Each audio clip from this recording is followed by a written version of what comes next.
এর আগে ওইসব মেডিকেল কলেজে কোন রোগী মারা গেলে বাইরের লোকেরা এসে ডাক্তারবাবুকে পিটিয়ে ভেঙে দিয়ে চলে গেছে।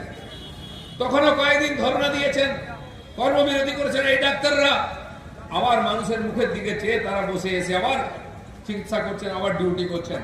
কিন্তু সেই ডাক্তারদের কোনো সুরক্ষা থাকবে না, তাদের কোনো মান সম্মান থাকবে না, তাদের বিশ্রামের ব্যবস্থা, কাজের ব্যবস্থা থাকবে না।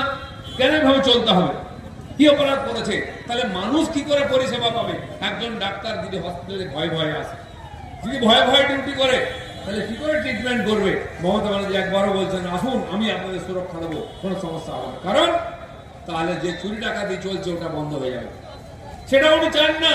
তাই ডাক্তারদের প্রথম ভয় দেখালেন, ট্রান্সফার করলেন, কেস দেবেন বললেন। তাই তাদেরকে ডেকেছিলেন কথা বলতে।